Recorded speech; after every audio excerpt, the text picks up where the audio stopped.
Joining me now to discuss this and so much more, we have Democratic congressional candidate for New York's District 1, someone named John Avlon, who, of course, is a former CNN senior political analyst. John, I'm so thrilled to see you.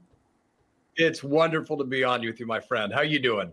I'm doing well, John. You've had a bit of a change since I last saw you. You are now running for office, and I really can't wait to get to what you are seeing out on the stump, what people are saying to you, how it's going, why you want to get into that racket, and we're going to get to all of that in a moment. But first, because you and I were on the set so many times together talking about the direct line between violent rhetoric or imagery that has led to violence. I mean, there's just a host of examples that I could give you, everything from the hideous Walmart shooting in 2019, where the shooter had a manifesto that echoed Donald Trump's rhetoric about immigrants, to obviously January 6th. So the fact that it's happening again and that he's sharing this image of President Biden tied up, I mean, what next? What more? How many more times do we have to learn the lesson that it does lead to violence from some of his supporters? We shouldn't have to keep learning this lesson. But, you know, when people show you who they are, believe them. Donald Trump, especially in the wake of January 6th, none of his supporters this time around can conveniently claim ignorance. If they're supporting him, they're supporting a man who, for the first time in American history, is a major party likely nominee running on an authoritarian platform, praising dictators and engaging in the politics of incitement constantly at a time when the atmosphere in our politics is suffused with violence, particularly in the wake of the January 6th attack on the Capitol. So it's about Trump, but it's also about those who would enable or empower his rise to the presidency again. They have to own this. They can't slip it off to the side. It's core to his appeal, and it's dangerous to democracy in the most fundamental way. I mean, we were talking earlier in one of our political discussions. Who does this appeal to? Did he think that this is expanding the tent? Why is this happening? I mean, what his campaign put out basically said, well, Democrats do this, as though they really didn't like being on the receiving end of violent rhetoric. They didn't give any examples of times that Democrats have done it, so I can't to share those with you. But they acted as though they really didn't like it. So why are they doing it? Look, I think it's muscle memory, and they're defending whatever their boss does, which is what Trump flunkies do. But I think it's important to not buy into the whataboutism of it all.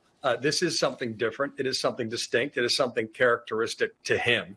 And as you say, there is a long, steady stream of incidents we can point to that have ultimately gone downstream and resulted in real violence. And so don't buy into the false moral equivalence, not even a little bit. I think in some ways people are getting hip to the fact that one of the things about this election is I think it's about a war on normal people. I think there have been a small number of folks who are Trumpists, who are hardcore extremists and ideologues who've hijacked the Republican Party wholesale. But I think when normal people look at the way they're in this sort of hermetically sealed extremist outfit, excusing whatever it is Donald Trump does, no matter the cost to our democracy, they begin to see that this isn't normal. This is an assault on basic mainstream American values. And there's something palpably odd and a little dangerous about those folks, not in a way that's interesting, but in a way that we should keep them aside and sort of say, are you okay? Because what you're threatening to do and the people you're threatening to put in power don't seem to have the national interest at heart, not even a little bit. So, John, is that your message when you're going door to door? I see you out there campaigning. So what's the reaction that you're getting? What are voters telling you? Look, it's been a fascinating process, Allie. I mean, I decided I really needed to get in the arena because I felt just too much was at stake at this election. We've talked about this for a long time. And sometimes it feels like talking isn't enough. You want to do something. And I think this is one of those times in American history where we all need to step up as citizens to defend our democracy. When I knock on doors across Suffolk County, I hear, talking to Democrats, the importance of defending our democracy against Trump. But the number one issue everybody brings up is affordability. And that cuts across partisan lines. The cost of housing, the cost of healthcare, the cost of food. That's something that people feel. And I do think that strengthening and defending the middle class and making them feel like government and democracy works for them again is a key obligation. People are concerned about abortion rights. Absolutely. They're concerned about climate change, particularly here on the island. But it's democracy and affordability and a woman's reproductive freedom. Those are the things I hear the most. Really interesting. And do they blame President Biden for the affordability? Do they think that former President Trump could fix that? No, it's interesting. I've had an increasing number of folks sort of say they think there might be price gouging involved while they're cutting coupons at the table, that they know that the economy is starting to get better in ways that people feel. But the middle class still feels, understandably, that they've been getting squeezed for decades. And the system seems to be working for the super rich and big corporations, but maybe not the little guy. And I think that's something that President Biden, going back to the 80s, has been making the case. But I think Democrats need to follow through on that. I'll tell you one other really interesting conversation I had, because it goes with this theme of law and order, right? Trump always saying he represents law and order, when, of course, what you topped the segment with indicates anything but. I knocked on the door in Smithtown of a guy who was an FBI agent. He's an independent voter.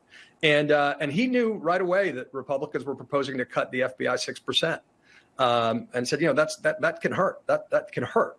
So I do think there's this fundamental disconnect with the rhetoric of law and order and the reality of what's being pushed in the budgets, let alone the kind of rhetoric that's being floated by this president. It's the opposite of law and order. So we got to flip the script. Well, on that note, I mean, former President Trump is also, going after judges in his various criminal trials, and as well as one of their daughters. And, he is under a gag order in the hush money payment for Stormy Daniels, but it doesn't appear to be working on some level. What's the answer to stop this kind of, call it what you want, harassment of judges and law enforcement? Look, there needs to be accountability. There needs to be equal justice under law. You can't let Donald Trump play the ref and play the victim, which is what he's done very effectively. There is such a thing as objective facts. There's also a thing as basic human decency.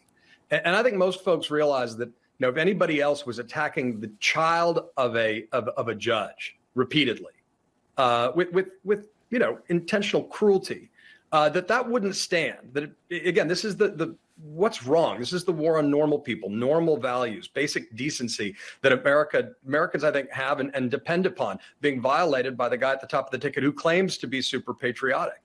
Here we are in the middle of Holy Week, on the verge of Easter, and I think this is a time for that kind of reflection. This represents nothing resembling kindness or decency. It's a fundamental lawlessness and an arrogance of power that is, whenever, especially, he feels like he's being held to account. The answer is to apply the law equally and hold power to account. John, a lot of members of Congress seem to be wanting out. They are retiring at the end of their terms. You sure you want to get into this racket? Look, I mean, I think this is one of those it's darkest before the dawn moments, hopefully. Look, democracy requires citizens to step up. That's the thing, right? No one else. We don't wait for anyone else to come save us. It's up to us as citizens to step up and take part in our democracy for at least a time, and to hopefully try to make things better. I get the joke that everyone's trying to leave Congress right now because it's so divided and dysfunctional. And I think that's a function of the fact that the American people should pay attention to that nothing's getting done. Right. This is what happens when ideologues and extremists capture our democracy. They don't try to solve problems on behalf of the American people. They think bipartisanship is the problem. Where I think most of us know it's the solution. That's how we solve problems in our daily lives and our daily jobs across all our interesting differences. And I think, that dysfunctional environment, when President Biden and Nancy Pelosi were speaker in the first years of the presidency, over 300 bipartisan bills got passed. This is a do-nothing Congress, but with an added degree of sort of dysfunction that's leading its own members to head for the hills. We got to do something a little bit different and restore people who actually believe in bipartisan problem solving again, and that'll restore faith in democracy, I hope and believe. John Avlon, so great to talk to you as always. We can talk music again next time, and congrats on your memoir, by the way. I love it and proud of you. I really appreciate that, John. When I've been doing radio tours and they go, hey, is anybody else a secret closet punk rocker at CNN? I go, oh, yeah, John Avlon. I always mention you. I out you. Gosh. Yeah. Love it. Thanks, John. Great to talk to you. Take care, Allie. Be well.